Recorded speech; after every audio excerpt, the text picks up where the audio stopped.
కాబట్టి మీరంతా ఇంకా ఎక్కువ గట్టిగా నిలబడాల్సిన పరిస్థితి వస్తుంది. 14 సంవత్సరాలు అయింది మన పార్టీ పెట్టి. ఈ 14 ఏళ్ల కాలంలో పార్టీ ఇంత బలంగా ఉండడానికి కారణం ఎవరు అని అంటే వైఎస్ఆర్సిపి ఫ్యామిలీ. ప్రతి కార్యకర్త నిజంగా భుజాన వేసుకున్నాడు కాబట్టే, ప్రతి గ్రామంలోనూ ఉన్న ప్రతి కార్యకర్త భుజాన వేసుకున్నాడు కాబట్టే పార్టీ ఇంత బలంగా ఉంది. మొన్న జరిగిన ఎన్నికల్లో కూడా ఒక్క వైఎస్ఆర్సిపి ఒక్కటే ఒకవైపు, మిగిలిన అన్ని పార్టీలు ఒకవైపు, అందరూ ఒకవైపు, మనం ఒక్కళ్ళం ఒకవైపు.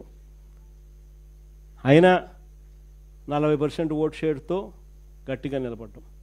నేను ఒకటే చెప్తా ఉన్నా, ఈ స్థాయిలో మనం నిలబడగలిగాము అని అంటే దానికి కారణం కార్యకర్తలు. నేను ఈ గ్రామంలో వైఎస్ఆర్సిపి కార్యకర్తను, ఈ గ్రామంలో నేను మహిళా అధ్యక్షురాలను, ఈ గ్రామంలో నేను రైతు అధ్యక్షుణ్ణి, ఈ గ్రామంలో నేను యువత అధ్యక్షుణ్ణి, ఈ గ్రామంలో నేను సోషల్ మీడియా అధ్యక్షుణ్ణి, ఈ గ్రామంలో నేను బీసీ అధ్యక్షుణ్ణి, ఈ గ్రామంలో నేను ఎస్సీ అధ్యక్షుణ్ణి అని అనుబంధ విభాగాలు గ్రామ స్థాయిలోకి వెళ్ళి అక్కడ మన పార్టీని ఓన్ చేసుకొని భుజస్కంధాల మీద వేసుకొని వాళ్ళ ఆ తర్వాత వాళ్ళ కమిటీలు వాళ్ళు వేసుకుంటే ఆ తర్వాత చంద్రబాబు నాయుడు కాదు కదా వాళ్ళ నాయన తలుచుకున్నా కూడా వైఎస్ఆర్సిపి గోటికి కూడా పనికి రాకుండా పోతారు. అది మీరు రికగ్నిషన్ ఇవ్వాలా. మీరు ఇవ్వాల్సిన రికగ్నిషన్ అది. చాలా సులభమైన పని.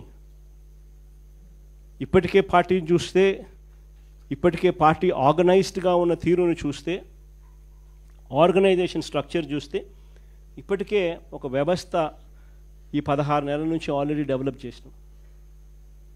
రీజనల్ కోఆర్డినేటర్స్ ఉన్నారు, జిల్లా అధ్యక్షుల్ని ఆల్రెడీ నియమించినాం, పార్లమెంట్ అబ్జర్వర్స్ ఆల్రెడీ ఉన్నారు, పార్లమెంట్ సెక్రటరీస్ కింద ప్రతి రెండు నియోజకవర్గాలకు అబ్జర్వర్ స్టేటస్లో ఒక పార్లమెంట్ సెక్రటరీని కూడా నియమించినాం, కాన్స్టిట్యున్సీ ఇన్ఛార్జీలు ఉన్నారు.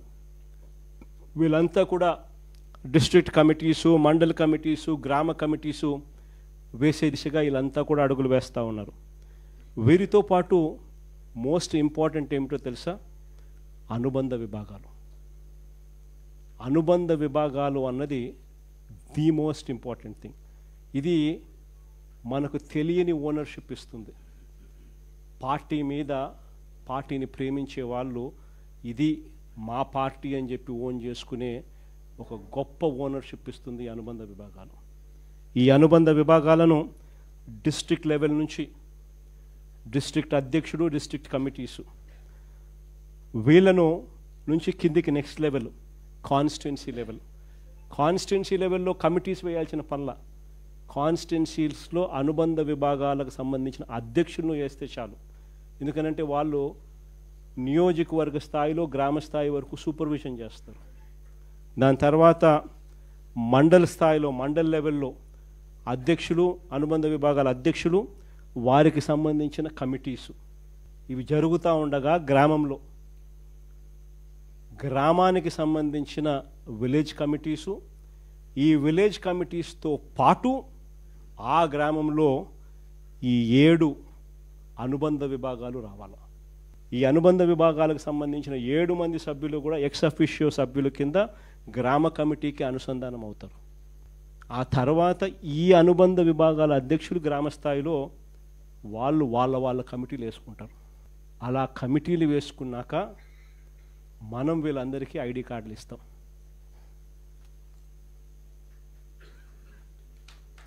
ఈ ఐడి కార్డులు ఇచ్చే కార్యక్రమం సంక్రాంతికి ఇవ్వాలని తాపత్రయం. ఎప్పుడైతే నేను చెప్తా ఉన్నాను, ఎప్పుడైతే ఈ ఐడి కార్డు వాళ్ళ మెడలో ఉంటుందో, వాళ్ళ జోబీలోకి వస్తుందో ఈ కార్డు, దాని అర్థం వాళ్ళ డేటా నా దగ్గర ఉన్నట్టు.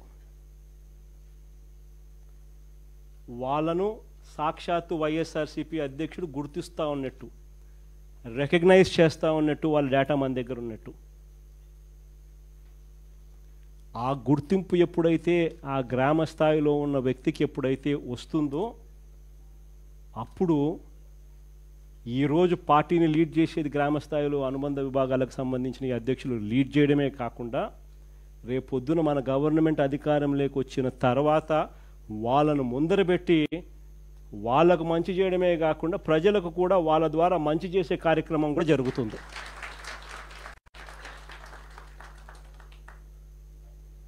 ఇది చెయ్యి చాచిన కార్యక్రమం. ఆర్గనైజేషనల్ పరంగా మనం 100% ఈ దిశగా అడుగులు వేసి 100% దీన్ని గ్రాస్ రూట్ మీదకి తీసుకొని రాగలిగితే ఎందుకు జరగదో చూస్తాం. చివరిగా ఇంకా ఒక లాస్ట్ ప్రోగ్రాం ఒకటి లాంచ్ చేస్తున్నాం. ఈ ప్రోగ్రాం ఏంటంటే మన కార్యకర్తల కోసం. రాష్ట్రంలో అన్యాయానికి గురైన ఏ కార్యకర్త అయినా కూడా డిజిటల్ బుక్ ఇప్పుడు లాంచ్ చేస్తా ఉన్నాం. మీ అందరి సమక్షంలో రేపొద్దున రాష్ట్రంలో ఎక్కడ ఎవరికి ఏ అన్యాయం ఇప్పటికే జరిగినా ఆ డిజిటల్ బుక్ను వీళ్ళు దీన్ని ఉపయోగించుకొని 2 రకాలుగా ఈ డిజిటల్ బుక్ పనిచేస్తుంది. /digitalbook/vySRCP.com లోకి వెళ్ళి ఎంటర్ అయ్యి మీ ఫోన్ నెంబర్ను టైప్ చేయగానే ఓటీపీ వస్తుంది. దాన్ని ఎంటర్ చేయగానే లొకేషను, కెమెరా, పర్మిషన్ అడుగుతుంది. అది మీరు ఇవ్వగానే మొదట మీకు జరిగిన అన్యాయం గురించి వివరాలు అడుగుతుంది, మీరు నమోదు చేయాలి.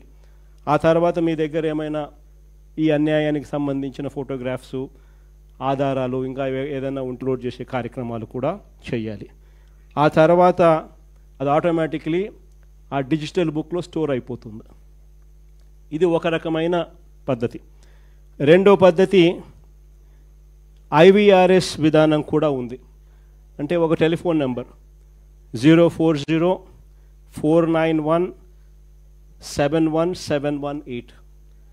ఈ ఫోన్ నెంబర్కు మీరు ఫోన్ చేస్తే వైఎస్ఆర్సిపి అన్యాయానికి గురైన కార్యకర్తల కోసం డిజిటల్ బుక్లో ఫిర్యాదు చేయొచ్చు.